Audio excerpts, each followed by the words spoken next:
Welkom, willkommen, bienvenue. We will talk English, which is always a bit strange because we're all Dutch or German. Who's Dutch? Who's German? And who is a native speaker in English? Yeah, okay. So that's very nice. That's very nice because please help us out if we cannot find the right logo. And that is why we're also in a circle, because I don't like it. If we want to exchange ideas and thoughts, experiences, it's nicer than that we can see each other. It makes it more complicated.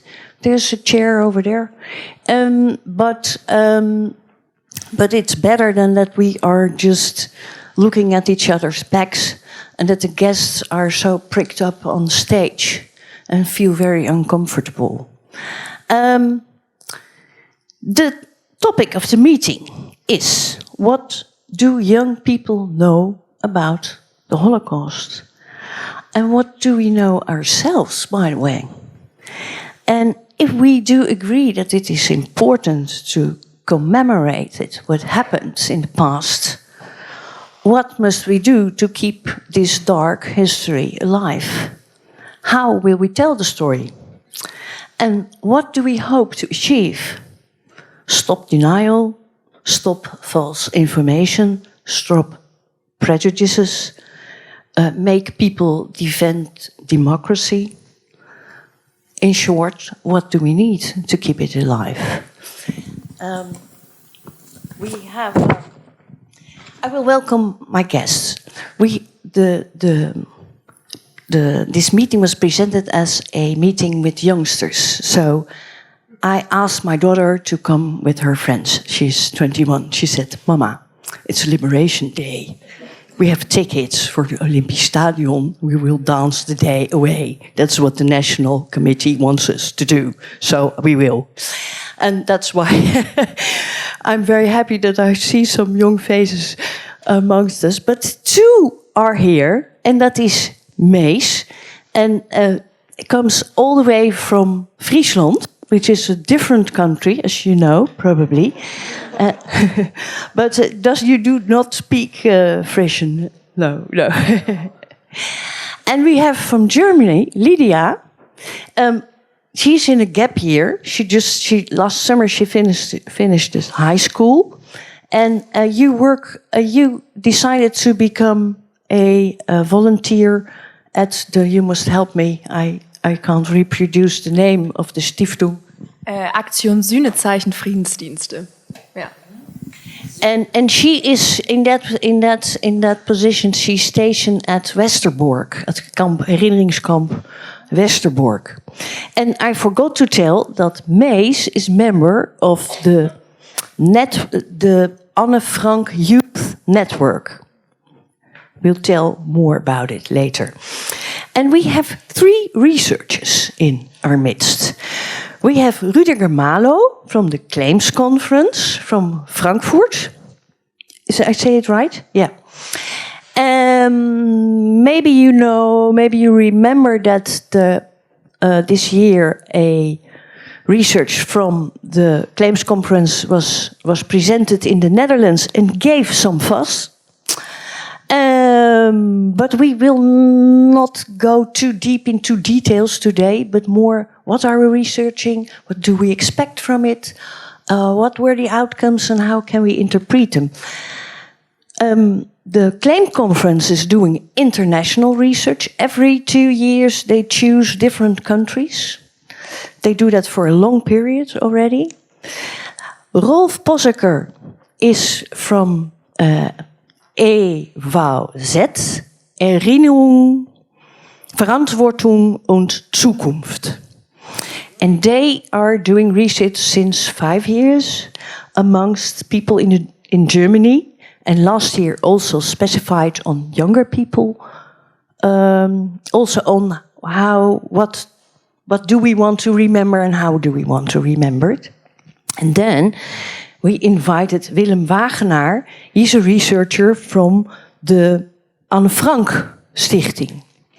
And they are doing for a long time already research on how we do remember the Holocaust, especially also amongst young people, but also on where come anti-Semitic ideas from? How do people where do they get them from?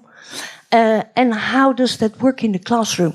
That is also very important, because if you are a teacher, then it's sometimes not that easy to speak about the Holocaust. Not all your students are open for that. And how do you do that? Do I forget? And then, of course, I forget. Emile Schrijver, who is the director of Jewish Cultural Quarter. And he is also a professor in the Jewish book at the University of Amsterdam. And they are busy with the nearby opening of the Dutch Holocaust Museum next year, beginning of 2024, or will it be later? It will be March. It will be March. Okay. So Emile can also answer the question, if we want to commemorate, how will we do that? Because that's what they do daily now for some years. But so, you are invited to join the conversation. Even kijken. We'll start with Mees and Lydia. Do you mind to stand up, that everyone can see that we here? Yeah? Sorry als ik met mijn rug af en toe naar jullie toe sta, maar... Mees, yes. I'd like to know, was the war in the family you come from a topic what you talked about sometimes? Or maybe in this period of the year? Not really. In my family, I did ask my grandparents about the Second World War, and they always told me that their parents never told them anything about it. So they were born just after the war. They were baby boomers, and so I was interested to know what their parents, what they experienced of the war, and how they grew up, and if they if they noticed anything from the war during their childhoods. But yeah, they never really told me, and they're very closed off about that topic, although they're very open people about anything else. But yeah, it's a very difficult topic, and yeah, they don't really. Did you know your grandparents? My grandparents, yeah, I know them. They're all still alive right now, and did you ever talk with them about the wartime, how they experienced it? Well, they were born just after the war, and they. Well, your parents were born. Oh, your grandparents were born. Oh, sorry, yeah. Oh, yeah. My grandfather was from 1885. Yeah, it's a bit an age difference. So it were your great grandparents that were experienced the war time. And I didn't know them. They died before I was born.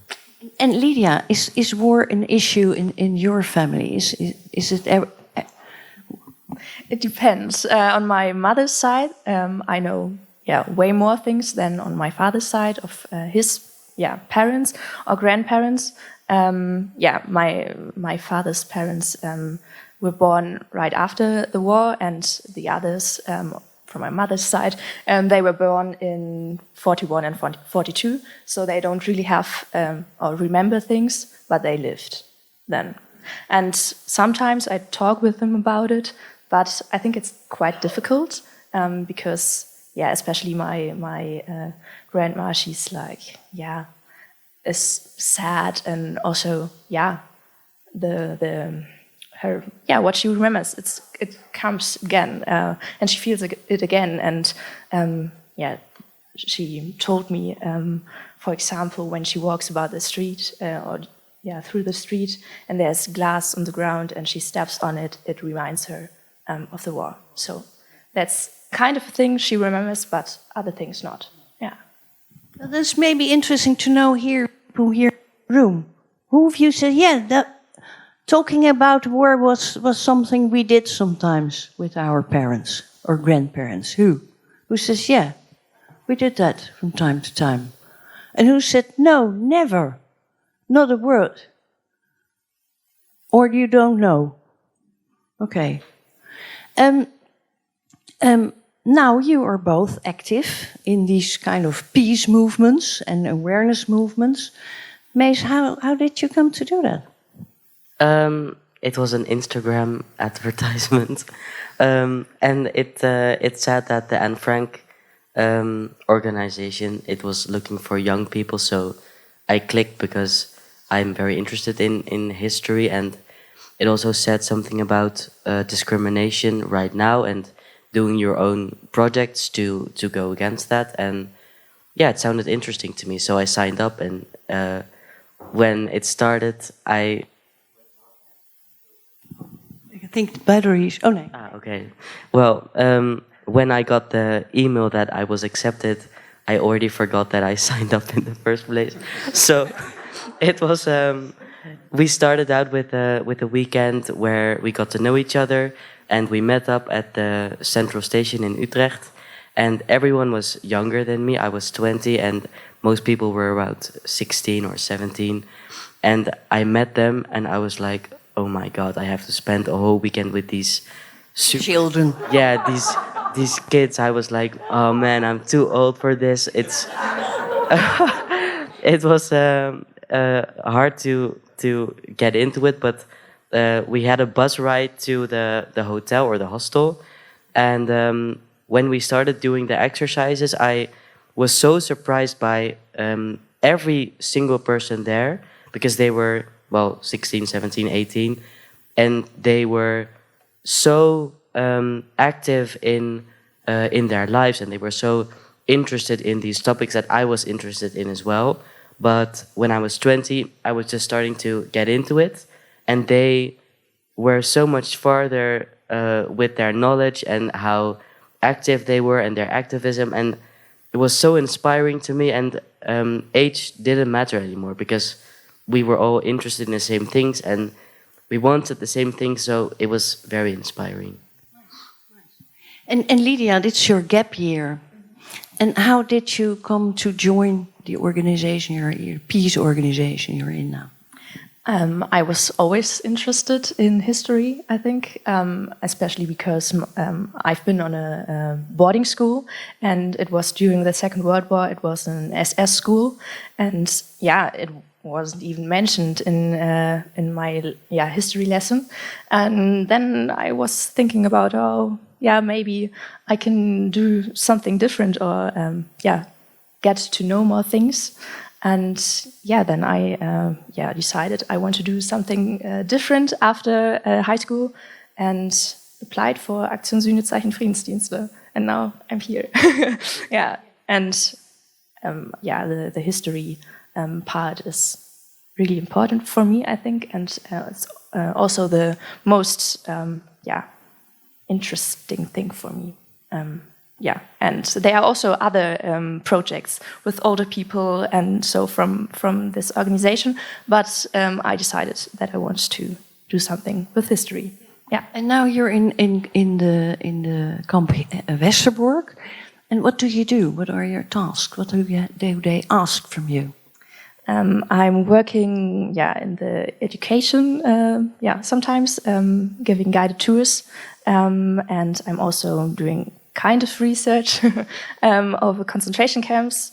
And 3 days in a week, I'm working in the Landelijk Steunpunt Gastsprekers. That's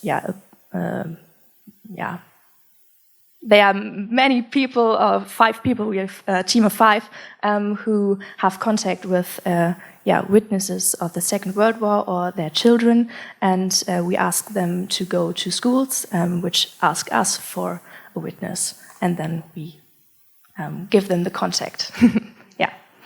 In doing this work, does it give you another image of what has happened in the past, in wartime, than you already knew? In the beginning, when I came there to Camp Westerbork, I thought it was a transit camp. it was not, destroying camp or a concentration camp. But then I heard the stories of the people who were there, especially a story of a really young boy, is in my mind right now. And he was 4 months old when he was sent to Auschwitz. And then I thought like, okay, it was a really, really big part of the whole Holocaust. And that's it. Kind of changed my mind. Yeah. And Mees, is it difficult? Yeah. Do you talk with other people from your age about what you are doing? Is that difficult or easy? Are they interested in what you do? Because you're on an art school. You're studying music. You're a singer-songwriter. And I asked Mees, take your guitar with you and play for us, but didn't want to. So the people around me, most of them are interested in history, and when I want to talk about these topics, then they'll listen, but they'll never bring it up themselves. They are very focused on the history of music and popular culture and those kind of subjects, but the war, it's never really on their mind, or they don't read books about it, or they're not interested in the way that I am, I think. We'll come back later, also with Emile, what your thoughts on how to make young people more interested in it. Is there any question to Mees or Lydia? Do not hesitate. Don't be shy. Yeah. Maybe it's nice. It's nice to translate your foundation, because Sühnezeichen, I mean, this is really important. Sühne, what it means. Not Sühne? Boete doen. Oh ja, boete doen. En wat is boete doen in het Engels? Hè? Reconciliation, yeah. But it's not like that I'm doing reconciliation, you know. It's more like building bridges between the countries. Yeah. Is this popular in Germany? How many youngsters participate in this peace organization? Now there are 150 people from my organization who are in different countries. And I also have friends who do something like this, but it's maybe a little bit more popular than here in the Netherlands, but also not that popular. Not that many people do that. Yeah. Thank you. Thank you for the moment. I go to Ralf, because Ralf Possekel of EVZ, your research came out. There was something very positive came out of research, how young people think about reflecting on the past, on the Holocaust especially. They were more young people interested in doing so than elderly people. Can you tell more about that? Oh yes, thank you very much. Thank you for the invitation to this round and this special day. And forgive me that I'm sitting because I have to look at my numbers.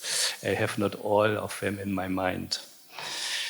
And I will refer to a survey which was conducted by the Bielefeld University last year among youngsters, the so-called Generation Z.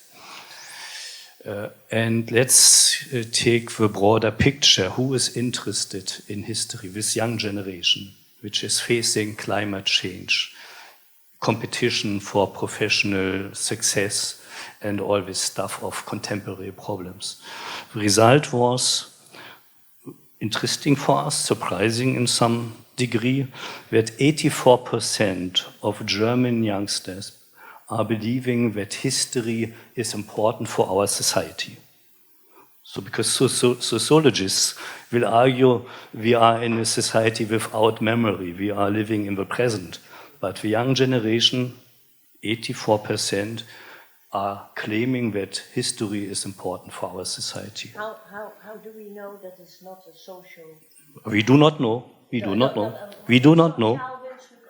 Yes, but we ask another question. Are you personally interested in history? The answer is not 84%.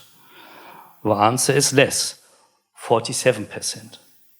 So every second person, I believe these second persons are not in this room, but every second person are not interested in history. They are believing it's maybe important, but I'm personally not interested. And we asked a third question. Are you dealing in your spare time with history? Only 20%. So you see a range of acknowledgement of importance and own engagement in dealing with history. This is a potential for our work. So we can start to address this 49% really interested to work with them, or we can address this 84% who claim to be interested in history. So this is the first finding. The second finding, and this is maybe interesting for you, and I would very much like to know how you will react to this. We started to work with a concept of two types of memory. Of course, this is a kind of theoretical concept, artificial maybe, you can see. But two types of memory. What is this meaning? On the one hand, we have a kind of traditional memory as it was established by our nations for the last centuries. This is remembering our cultural traditions, remembering our institutions, our achievements as a nation, to remember our heroes who sacrificed their life for our nation. In case of the Second World War, remember the resistance, Scholl, for example, in Germany. To be proud, this is a memory which makes us proud.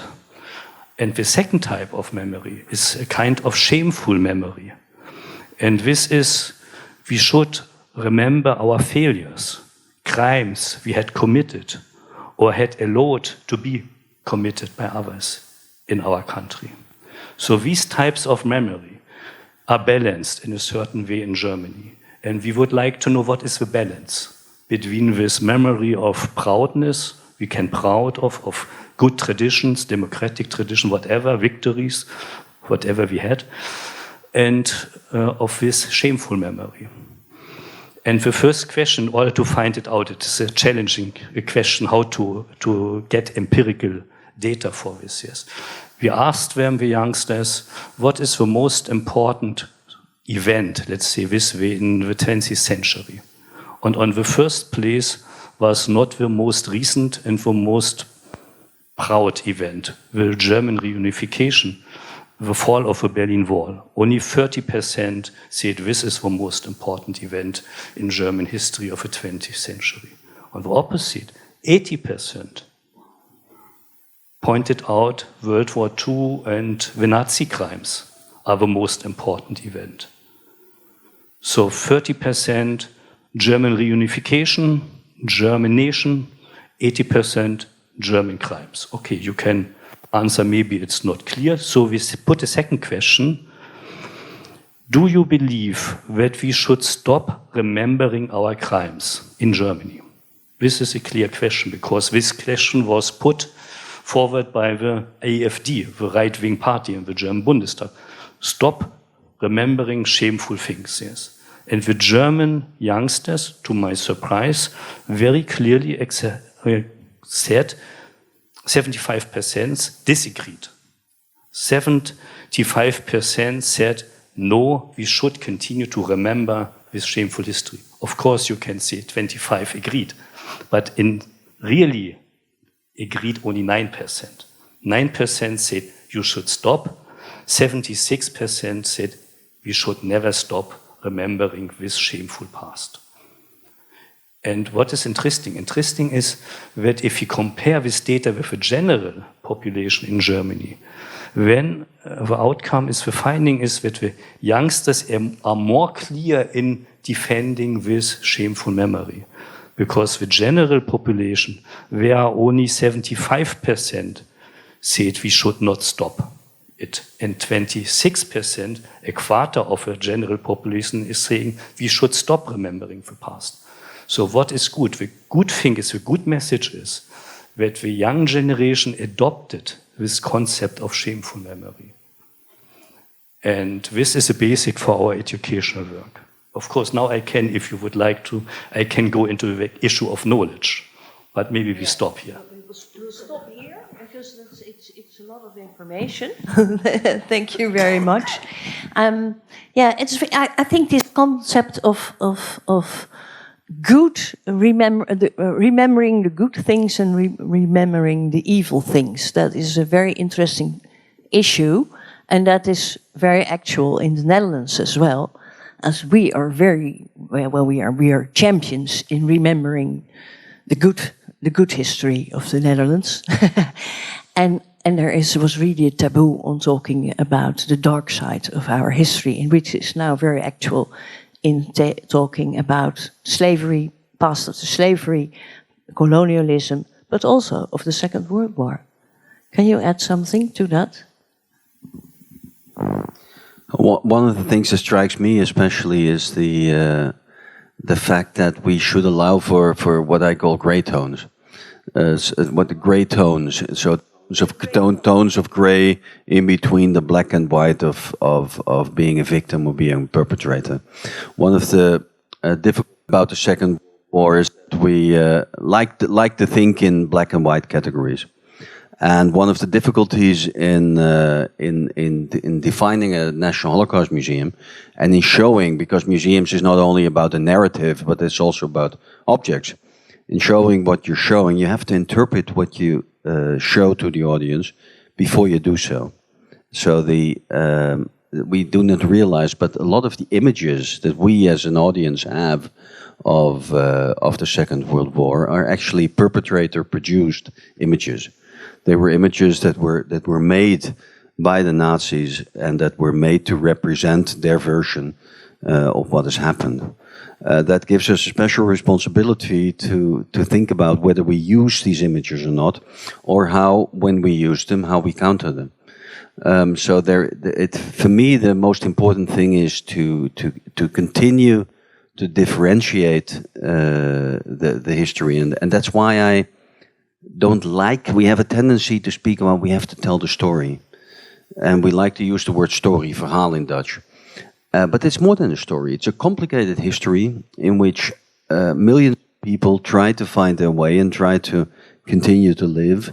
And it's the complexity of this history that is always part of that narrative, of that story that we like to tell. And I don't like the flat nature of yet another. Okay. If I just moet een beetje schudden en dan shake it and then it works. I'll go to Rüdiger. The Claims Conference is originally an American institute based in Germany with money from the German state to find out which belongings of Jews were taken over or were stolen, and to compensate people for their businesses, etc. But you also do research, international research on what people do remember or know about the Holocaust. Can you tell that in large? So perhaps I will start to take your words, Sandra, and say a little bit about the Claims Conference. The Claims Conference is an old organization, as you said, already American-based. It's a non-profit organization that has as an aim to negotiate with the German government. And we are negotiating with the German government about compensation for Holocaust survivors. The main question I always got is, I don't understand. Now we are nearly 80 years or over 80 years after the Second World War. You're still negotiating compensation, and my answer is yes. Why? Because there always were compensation law that existed or compensation program that existed, but it never included all survivors. And that's why, until now, we are negotiating compensation. The second big thing we are negotiating with the German government is home care. So we make sure that every Holocaust survivor in the world, wherever he is or she is, can receive home care from the claims conference. We fund home care. So that's very important because obviously if you fund home care, you can extend the life of a man or of a woman. Yeah, and that's very important. Now, the third thing, as you mentioned, is Holocaust education. And the idea is, why is a claims conference involved in Holocaust education, is best told by the following stories that 10, 15 years ago, survivors came to us and say, can I be compensated? Can I receive a compensation because I have been in a ghetto, because I have been in a concentration camp? That was the main thing that was in their mind. 10 years later, they asked about home care. Can you help me with home care? Can you make sure that I can still live in my apartment, that somebody comes and help me to get dressed, for example, or to get medicine? And now, where we have already negotiated those things, the third thing was they came to us and said, who will remember me?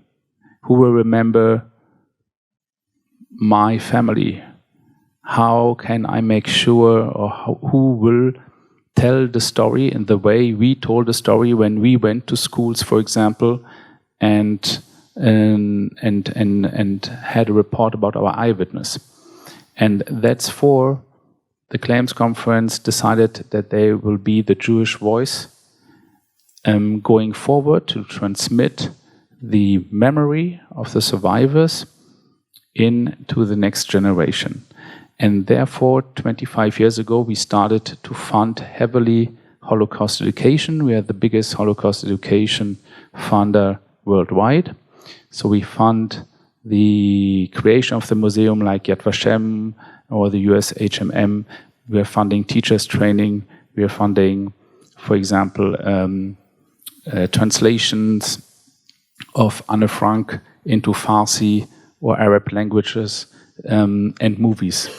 So in this complex, what we start doing is to say, okay, we are now doing a survey about the knowledge of the Holocaust in the society of a country and with younger people. Why? Because many times when we talk about the Holocaust, people say to me, especially in Germany, I don't know how it is here, we know already everything. It's so boring. We know everything. We have it in class every year and so on. And suddenly the results that we are showing, that are showing in those surveys, give a completely different picture. It is, and the picture is that the population, and especially young people, Generation Z and millennials, so people under 40, know less and less about the Holocaust. And okay, you can say, all right, it's a historical fact and you don't know anything about it, so why is it important? Why is that something that is alarming? And I would answer there's two things. One thing is, what happened is it opens the door for Holocaust denial and Holocaust distortion. And what we see is less you know about it, the number of the people that do Holocaust distortion and denial increases proportionally. And not accepting historical fact is something that is not only a big danger for what I'm doing and for the memory, but it's also a danger for the whole society in itself. Because when you cannot discuss anymore on basis of facts, then your society will fall apart. Thank you. It's clear. I go to Willem, Wagenaar from the Anne Frank.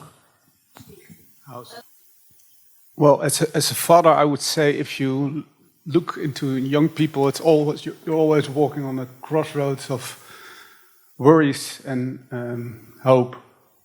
And if you start researching young people, that's what you find. You find worries and you find hope. Looking into the research we did in Dutch society among young people and among teachers, what's happening in classrooms, you find a lot of things to be hopeful for. Like the majority of young people don't have any anti-Semitic ideas or feelings. In most classrooms, there are no anti-Semitic incidents at all. But there's worries also. For example, again, looking into the classrooms, you see that around 1/3 or 40% of the teachers, they encounter anti-Semitic incidents in their classroom in 1 year. So that's quite a lot of incidents. But then again, there is a flip side. If you look what are the incidents they are facing, most of them, and that's like the absolute majority of incidents is like screaming, yelling into oblivion, I would say, into the wild. Most of it is football related, and still very harsh, very nasty things to express, saying Jews should go to gas chambers, things like that. A part of it is also related to Middle East, the Middle East crisis, the Israeli-Palestine conflict. And again, you see very fierce opinions in the classroom. But then the hopeful part again is if you ask teachers, okay, these incidents in your classroom, what did they mean for the dynamics, for your educational part? The far majority, nearly all of them state it was a good thing it happened. It was a good thing because we could start a debate on it. We could start to talk about the Holocaust, about anti-Semitism, about discrimination. So it was in a way, it was a positive event. So it's flipping all sides. Yeah. So it means that if something like that happens in your classroom, shouting or outing anti-Semitic slogans. Yeah. Thank you. Anti-Semitic slogans, that you should not be afraid as a teacher to ask why. Why do you say that? Is there anyone here in the room who teaches, who is in the classroom?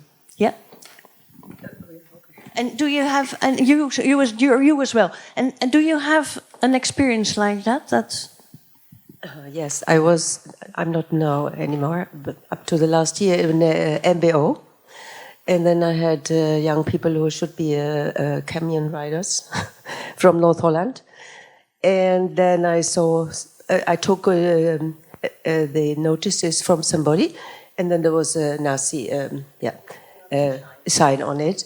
And he was laughing, bright laughing, and it's a joke, and so on. Eh? And he really liked, and there were more who liked than Hitler, because he was very, very strong, and they said what they had to do, they gave work, and so. And whenever I had that, I had it a lot in classrooms. Then I tell this boy, for instance, I say, okay, listen, and I give a little class about the situation then. There was no work about, all about it, but very small. And then I said, and you have brown eyes, you're black hair. He was a Dutch, but he looked like a Gitan, like a Roma. And then you wouldn't live now anymore. And they have a Turkish one and a Moroccan. And then I said, okay, you are either. Oh, then they really get they have a friend. And then I tell about, very short, I tell about the story of Germany, like a storytelling. And I always do that, and I'm not afraid, and I think it's good, because then there's outbreaking. Yeah, and I had a very good colleague who did Maatschappijleer, and she also treated this subject. Thank you. And you are what kind of topics are you teaching? Classical languages. Classical languages, Yeah. and you? Me too. Me too. And what do you encounter in your classroom? Well, not a lot of conversations about the Jews, but a lot of different conversations. And I can confirm what you were saying. The problem, I think, in classrooms is when children don't speak. A lot of them don't speak. So when they shout, you can react and you can say, well, why do you think that? But when they don't say anything, and a lot of them don't, then you don't know. So a lot stays under the, do you say that in English? Under the carpet? So that is the major issue, I think. Yeah. Not talking. And what can you do by, well, you're teaching classical languages, but that's also a lot about war, the stories, and exclusion, and heroes, and so, yeah, and genocide. How do you have conversations with your students on Holocaust or discriminational related topics? Absolutely, because I'm working in a school in Rotterdam, so it's a real diverse public. Everyone thinks the classical language only white, a white subject, but yes, I always discuss the things, the story you read about things, but I also begin my lessons with something happened in public or World War II.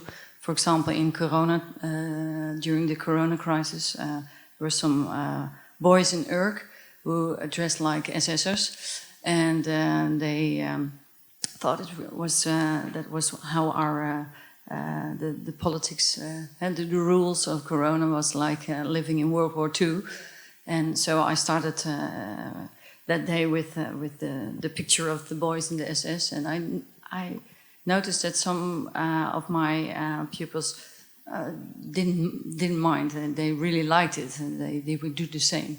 And I was shocked, you know. I thought we can have a discussion of why you never should wear a SS uniform. But I was so I got a totally other discussion than I thought I would have. But I think it's important to do that, because then you notice what they're really thinking, and that you should show that it's important to commemorate the World War II. Willem, you also researched where children get their ideas from. Can you tell something about that? Yes. For example, the example of these guys on the former island of Urk. It's an old fisherman community. In Corona time, they said, and that was more widespread, we are suppressed on our ideas about we must be free, and people started wearing yellow stars, that it was the same as in wartime. Where do people, and then specify it on children, where do they get these ideas of? To be clear, I'm working for the Anne Frank House in the educational department, so we are focusing on topics like anti-Semitism, racism, also extremism and democratic values. And for us, it's important to understand where these ideas we want to work on, where they come from, and how we can deal with it in an educational way. So one of the topics we're interested in, of course, is where do young people engage in discriminatory, in anti-Semitic, anti-democratic ideas. How are these ideas triggered, and where, at what point in their lives, in what ways we can get in with educational measures to give them a walk into good values and world peace. What are the sources for the wrong ideas? Yes, yeah. Well, we did research among people between 12 and 18. Oh, sorry. Yes, we did research, survey research on young people, 12 till 18, trying to find out which people are of influence in their educational process, especially to look into the idea on ethnic differences.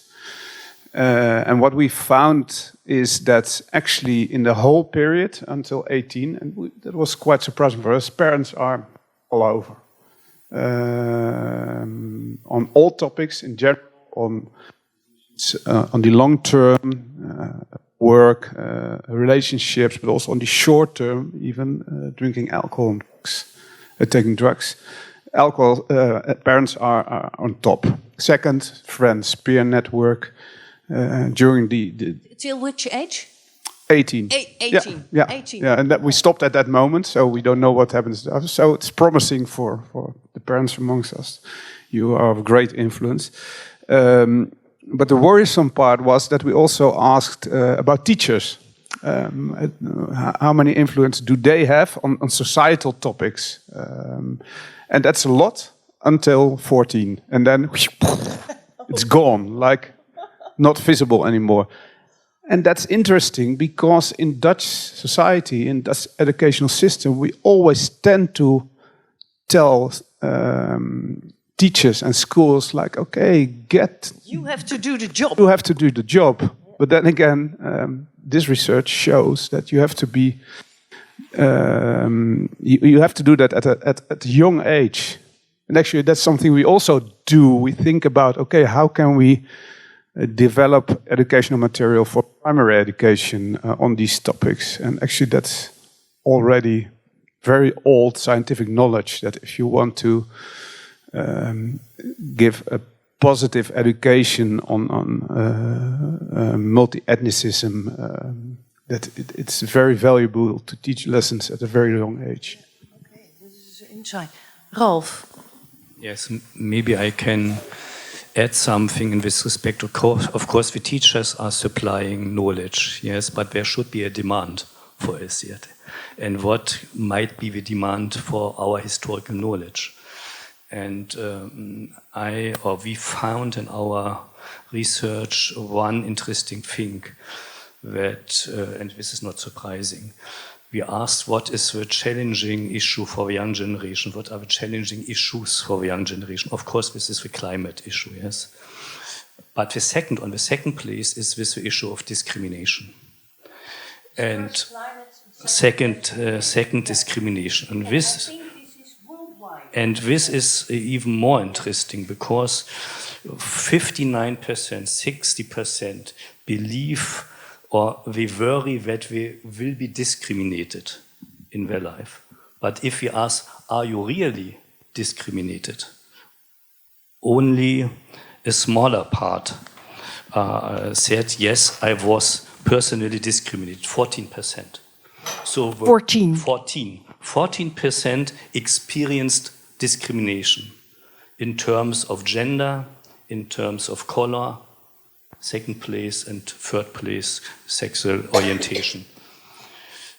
But you see, there is a big gap. 60% worry about it, 14% feel really discriminated. So this issue of discrimination, I believe, you can correct me, is something that is disturbing the youngsters in their life. And when we asked, what are you most interested in the history of the Holocaust? The answer is on the second place is Adolf Hitler. On the second place is Adolf Hitler. On the third place are the victims. But what is on the first place? On the first place is the behavior of a majority, the bystanders and the perpetrators. And so this we can connect. I believe this is, of course, speculation, yes? This is not empirically proven. But if I have a feeling that discrimination is something I have to struggle with in my future life, and if I'm interested in history, as a second person, what I will call for in history, what I will ask the teacher for in history. I will not ask maybe the numbers, yes, but I will ask for why the Germans permitted these crimes, what the bystanders did, why ordinary people became perpetrators, why they did not have empathy with the victims, because I will expect, if it happened to me, that I will be discriminated, I will have solidarity, I expect solidarity. But why they did not behave solidaric to the victims during Adolf Hitler, during the Nazi crimes. So this is maybe one entry point for our educational work that might, address the real life and the real problems maybe a majority or a part of the youngsters is dealing with. Rüdiger. And what I wanted to add on that is, obviously, if you want to discuss those issues, and I think you're right to discuss those issues, you have to make sure that you're going from one set of facts. If you have suddenly in the discussion people that say, I don't know why you're discussing it about, because there was no Holocaust, then you don't have a discussion. And if this continues to become, it continues to grow and become a majority, then you don't have this discussion anymore. And that's why it's so important, I want to say. Which is also to just highlight one, I don't know if it's a detail, but obviously we are talking here about war, and we have the war and the Holocaust happened during the war. But what's the difference? And I think what I explained is that the war touched the whole population. The Holocaust didn't touch the whole population, touched a part of it. But in the Holocaust, you had war and Holocaust together. Yeah, so it's kind of there's a difference that I just wanted to. It's clear. It's clear. Yeah, I think it's an important point that you make, but there's also something that we work very intensively with the Claims Conference, and I was actually also involved in the task force for the research. One of the things that I notice when I see the discussions in Europe and the discussions in the US or in US-based organizations when it comes to Holocaust education is that in the US the main concern seems to be the risk and the fair risk of Holocaust distortion and followed by Holocaust denial. While on the other hand, I think here in Europe, and my colleague from Anne Frankhaus will probably be able to confirm that, and I think also in Germany, we tend to interpret the events of the Holocaust in our educational system more so in the light of what is going on today. So the way in which we feel that we should address, let's say, the fact that the Jews were excluded, the fact that the Jews were, that their humanity was taken, that the process of dehumanization, the process of the refugees in the late 1930s. I mean, there is no principal reference in the decision of some difference in the decision of someone in 1938 to escape from Austria after the Anschluss. From someone who is now in the Mediterranean on a small boat.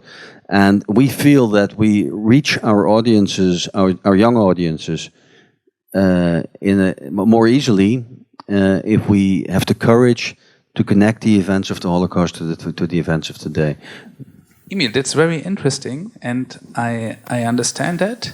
And I always say, if you want to use the Holocaust to tell the story about discrimination, you can stop in 1935, because then you had the Nuremberg laws being implemented, and then you have like a legal framework of discrimination.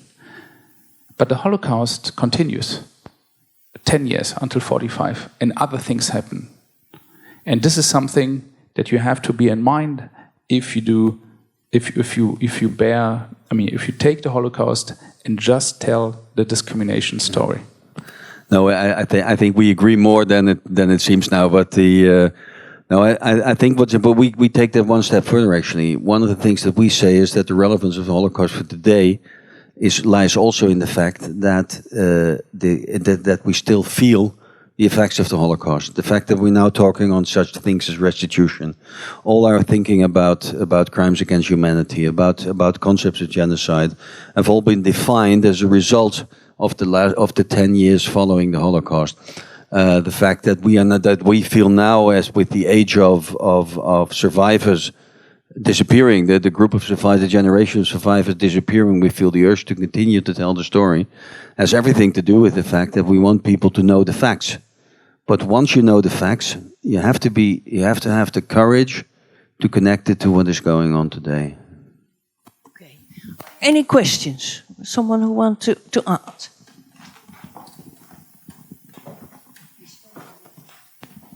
Okay, my name is Karen, and mic doesn't work. Yes, it does. Okay.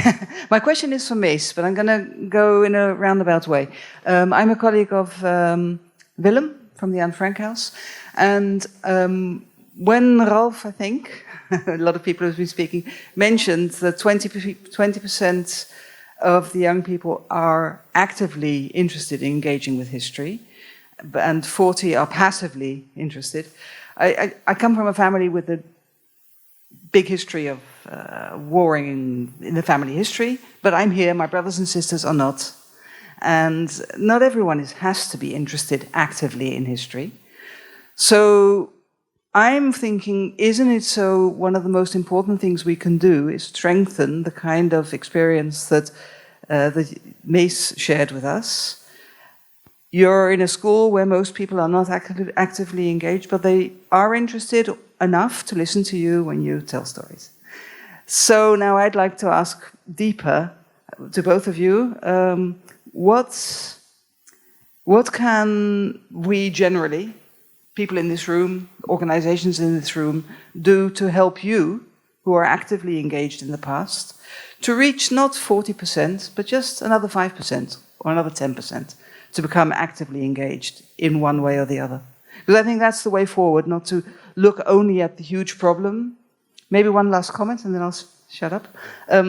I'm very pleased to hear that the teachers see it as a chance when there is an anti-Semitic comment. Because we hear too often the teachers are afraid. And to be honest, in my own experience of working with many, many teachers, do not hear, which is something you started with, Sandra, that it's so difficult. No, most teachers respond, and most students are interested. If they have to be in the classroom anyway, then let's talk about interesting topics like the past of our country during the war. But the question is for Mees and... Very nice question. Yeah. How can we help you to only make the interest of probably 5% more youngsters that they are, that they can talk with each other about issues of discrimination and what happened in the past? I think what we need, or what I would need, are opportunities to meet as many people as possible. I think that's it. And then with meeting people, I mean different kinds of people and different kinds of young people who share completely different experiences than I do.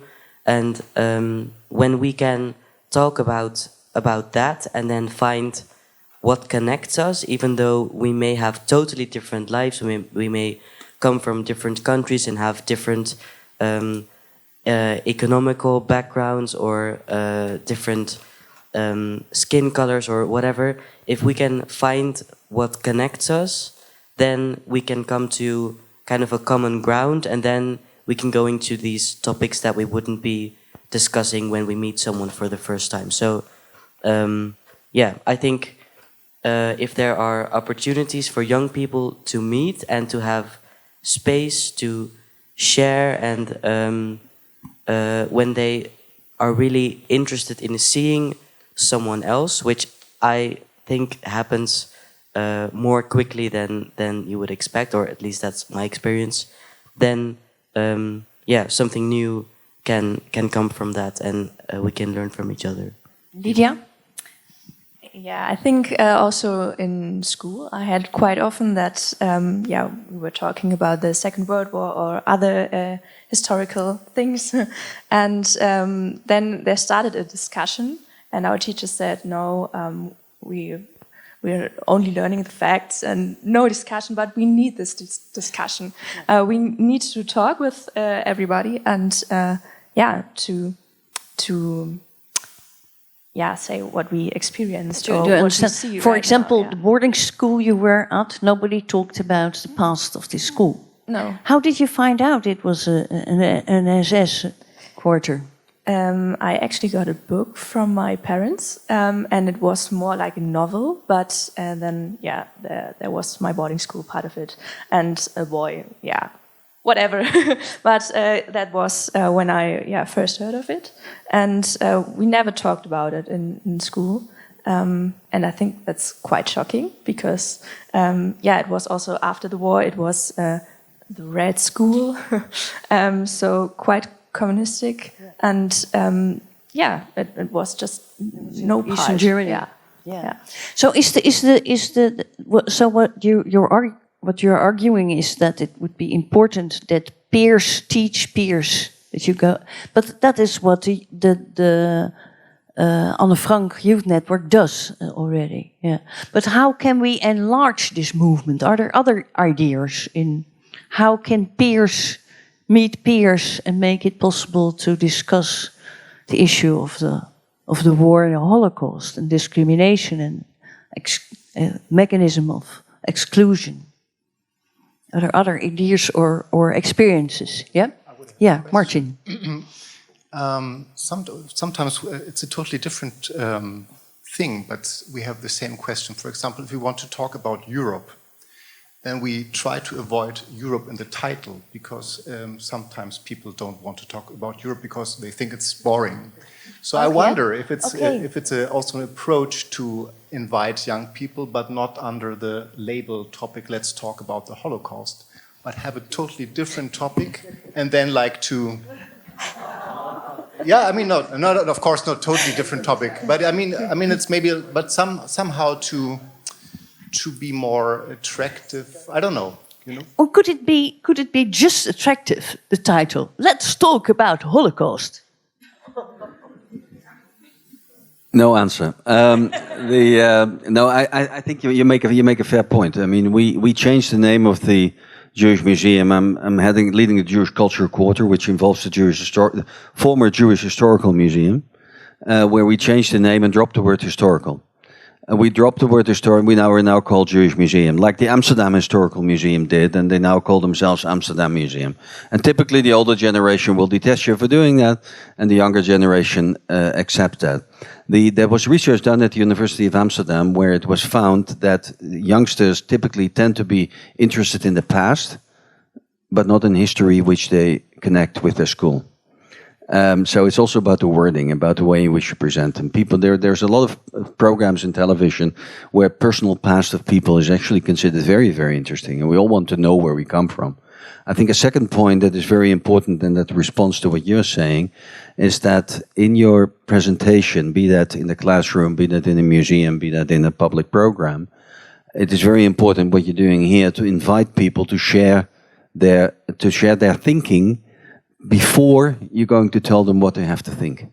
So we have a method by which we invite our visitors in the museum, the method which we call I Ask, where we invite the visitors in our museum. What do you think of when you think about a Jew?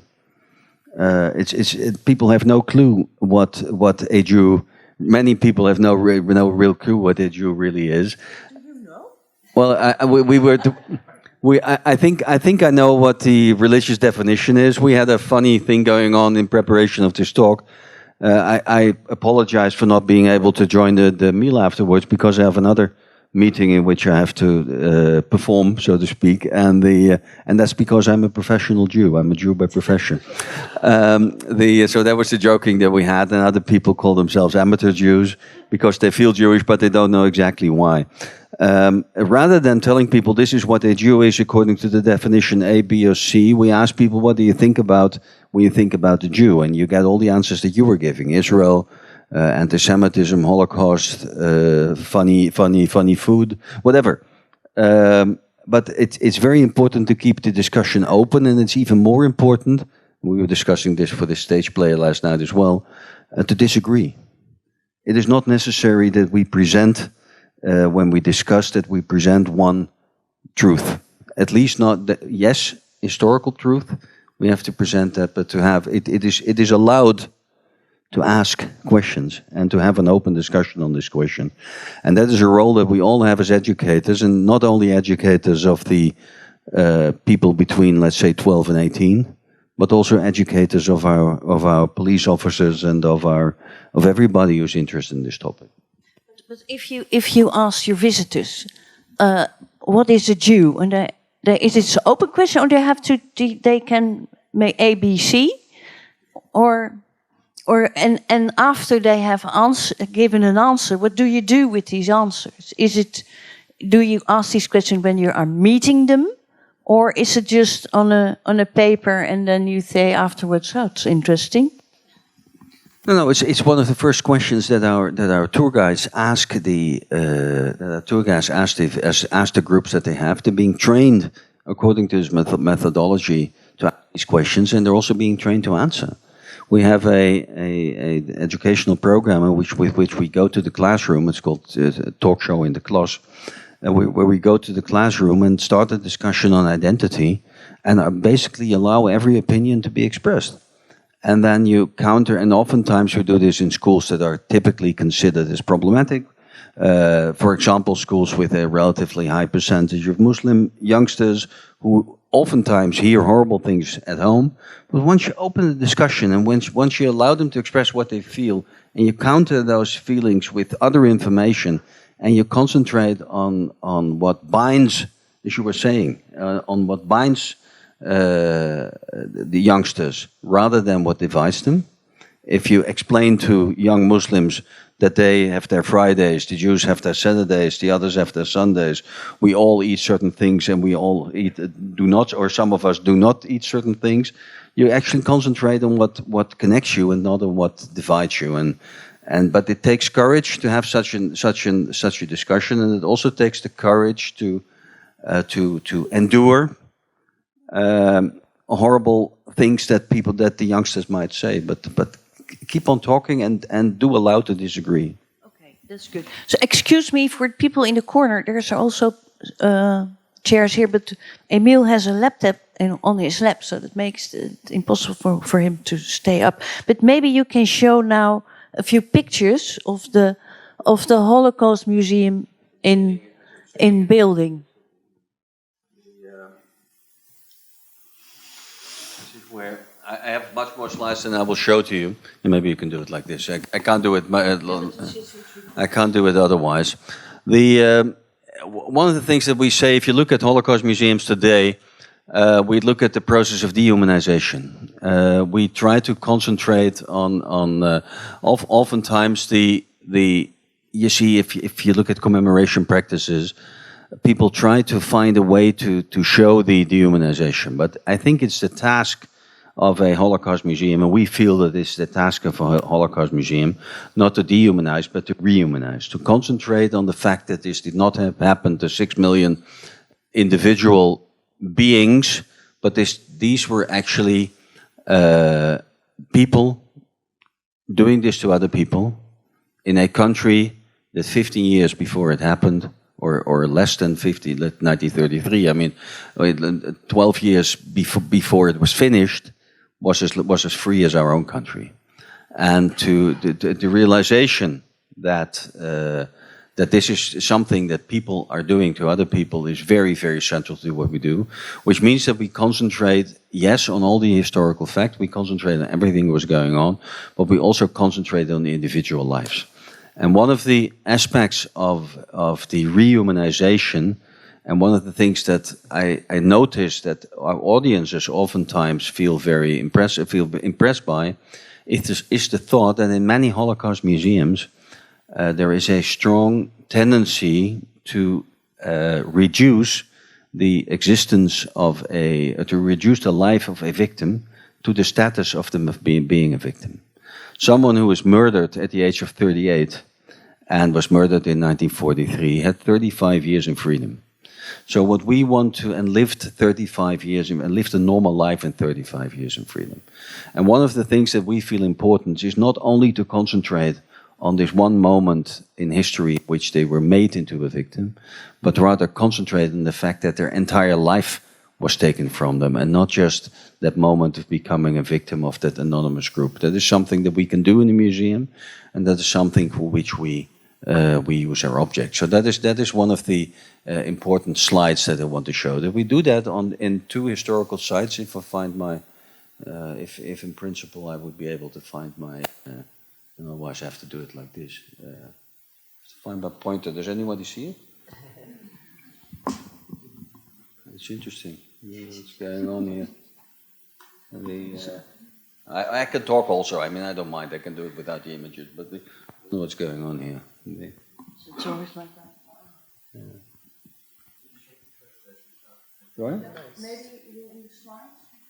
Nee, het lukt ook niet. Nee, ik heb gewoon geen pointer. Maar ja, ik zie geen cursor. Ja. Ja, dat lukt niet, want ik zit niet in de presentatiemodus. Use the arrows? Sorry? The arrows? No, I can't use the arrow yet, because I have to get it to full screen first, which of course I don't know by heart. Sorry? Someone can assist. It's interesting that it happened, because I hate it when people do this to each other.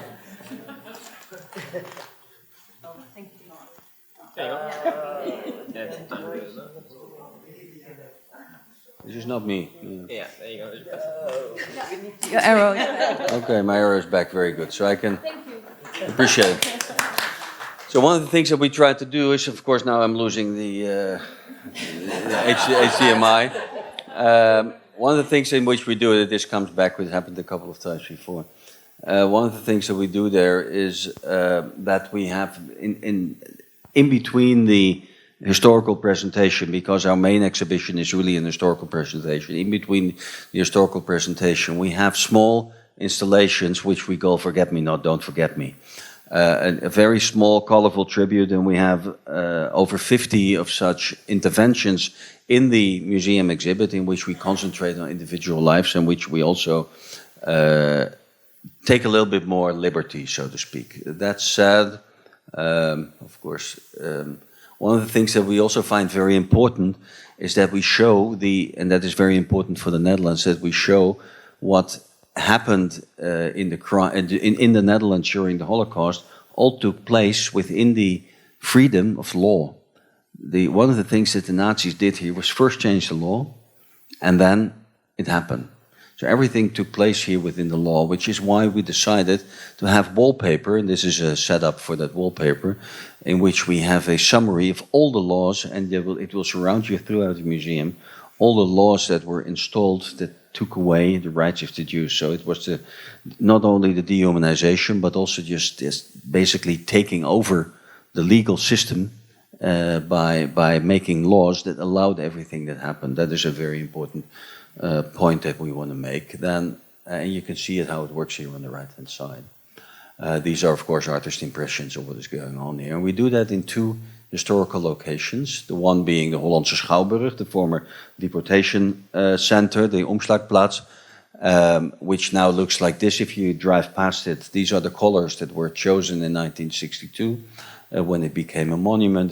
But this was the place, the deportation center from which Jews were sent. And we do that in Hollandse Schouwburg, which we are redesigning. And this is what it would look like during the war. And we do that, and this is Hollandse Schouwburg, we do that across the street, in the former IFCO school, which will be the actual National Holocaust Museum. So we have a memorial site on the one hand, which is a deportation center, and which is free.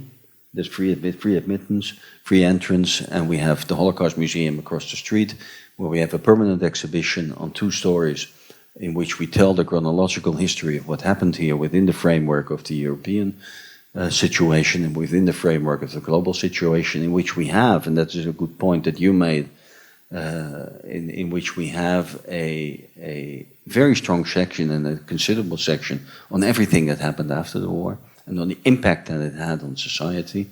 One of the things that if I look at what's going on in Ukraine, if I look at what's going on with the refugee crisis, it's very clear that you can almost predict the trauma of the people who are now in the midst of it by trying to learn from the Holocaust. And I agree with you, the Holocaust was never there to learn from. The Holocaust is a horrible event, and there's a tendency in our thinking, in many people's thinking, that we should learn from it. It was not there to learn, but since it happens, we might just as well try to understand it, and helping to understand us helps us to perhaps, hopefully, And there's always hope. Support people who are traumatized now. People are traumatized now, and prevent that we make the same mistakes over and over again. Because To neglect it. and we have made mistakes already after the Holocaust. I mean, we have seen other instances of genocide. Never systematic. We should never compare. And there's an enormous.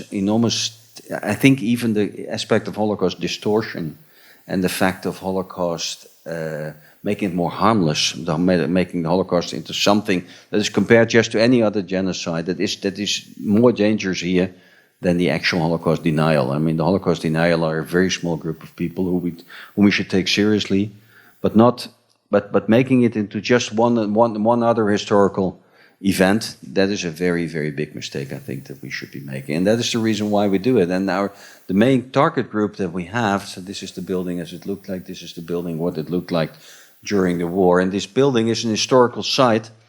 Across the street of Hollandse Schouwburg was a kindergarten, a Jewish kindergarten. And the Hollandse Schouwburg was used as a deportation center for 46,000 Jews of the 102,000 Jews that were killed. Of all the people who died, 40% of the Jews who died during the Holocaust from the Netherlands were deported from Hollandse Schouwburg. So it's a very, very guilty place. Across the street was a daycare center. The youngest children that were part of that were oftentimes crying in the crowded theater. And the theater was chosen because it was a nice closed box. And the trams were running in front there with connections to the stations. The reason why that oftentimes the youngest children would just be crying and would be sent across the street with the permission of their parents, would spend 1 or 2 nights across the street before they would be reunited with their families and would then be sent to the camps. At a certain point, trust built up between the headmaster of the director of the Jewish daycare center, Henriette Pimentel, and the director of the Protestant teacher school. That is this building, the Hervormde Kweekschool. This building, the Protestant teacher school. And the Protestant teacher school teacher allowed the youngest babies to sleep for a few hours in one of his classrooms, which was an unbelievable act of resistance. And when the trust built up between them, the children were handed over in back of the buildings when they were in front of the theater. And when trust built up, they actually developed a smuggling route with the help of the student resistance from Utrecht. And some 600 children were taken. Children were saved. And so we have the heart in Hollandse Schouwburg, in the former deportation center, where you commemorate and we cater for the needs of the brain to understand what has happened in another historical building. And the fact that we do it on historical sites allows us to choose different narratives than, for example, Holocaust museums in the United States, where you have the design experience. Here, the fact that you are in the place where it happened, that you're standing where in the actual spot, the geolocation, literally where 600 children were brought into rescue, is way more powerful than any dark, grey alley which typifies with so many of the Holocaust museums abroad, because people want to stage the narrow experience of the Holocaust. We don't have to do that. We have to get a little bit to the end, because what is the last image you see when you are leaving? What is the last what you see when you're leaving the museum? The last thing you see, what you see when you're leaving the museum, is actually the post-war period, and there's a perspective on the thing. I think more powerful is the first thing that you see when you enter, because the first thing that you see when you enter, we decided how you're going to deal with it. We called it the slap in the face. What you see is a very impressive picture. I'm not sure if I have it now. Now I certainly don't have it. Yeah, we have to go to the museum when it's open. But we'll open in March. I know the date, but I cannot give it. But we will open in March and of 2024. The first image that you see is an image of 10 or 15 photographs of the destroyed Europe. And there's a small image, a very powerful image of a young Dutch boy in Bergen-Belsen after the war, right after the liberation, wearing clothes that he was given by the British soldiers, who's walking past the piles of naked corpses and of naked people, and is the naivety of this young boy who who survived, but he was actually recognized by his family in the U.S. because the picture was shown in Time magazine, against the background of the literally tiles of dead and half-naked bodies. So that's a very powerful thing. So we call it a slap in the face. Other than that, and that's my last remark, other than that, the fact that we are very aware of what we are showing also means that we do show a lot of the crime, we do show a lot of the cruelty, and we do show a lot of the perpetratorship. But you also have to keep in mind, when you show dead bodies, when you show naked people, starved and naked people, there's also something as the integrity and the human nature of the person that you show. So you have to have a very, very good reason to show people, be they still alive or when they're already dead. So you have to be able to explain why you show that image, and if you can't explain it, you shouldn't do it. Thank you. Thanks all of you. So we learned a lot. I hope it's quite hot here inside. It is very interesting to know what kind of research has been done, but how can we interpret it? And I think what comes out this morning is that the bystander aspect of what went wrong in the war. Why could it happen? Why could the Holocaust happen that so many were there and looked away? And what does that say about ourselves? And that is a very good topic to discuss with your students in the classroom, with each other, with your children, with your parents. And, well, you mentioned it already. Last night, there was this in the program of Theater na de Dam, Theater of the Dam, in our largest theater in Amsterdam, Carré, 1,200 people get inside. There was a solo performance from one of the most famous Dutch actors and 3 most famous musicians. And it was an exercise in bystandership. We were challenged and we felt ashamed. And at last, I felt puzzled as the monologue was growing in being more anti-Semitic in a way that it sounded very common and normal. And that is that it was a conversation that we hear now in our parliament.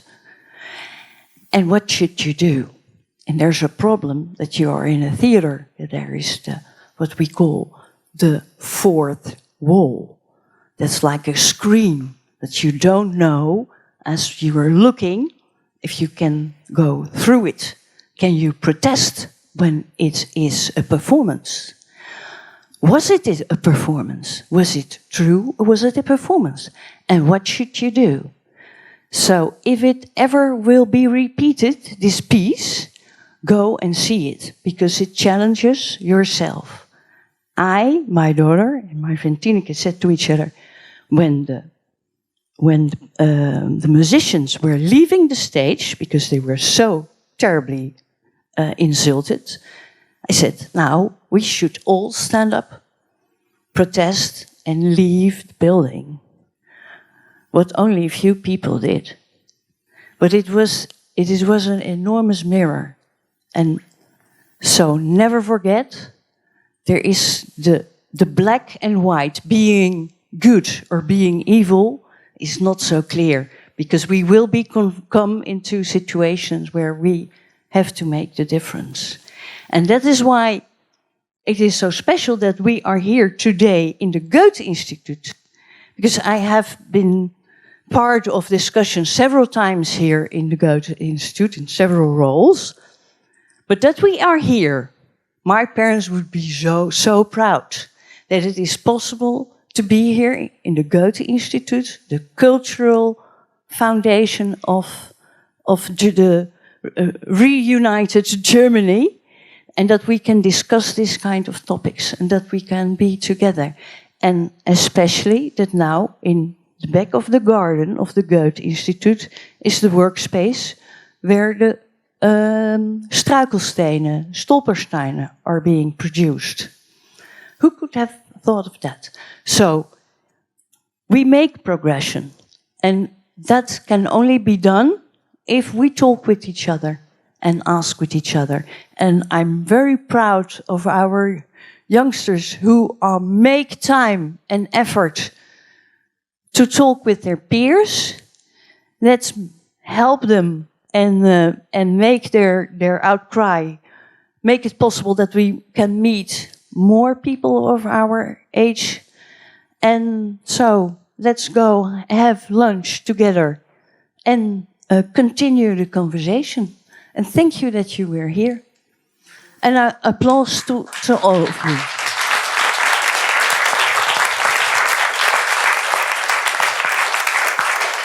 And we are looking forward to the opening of the Holocaust Museum.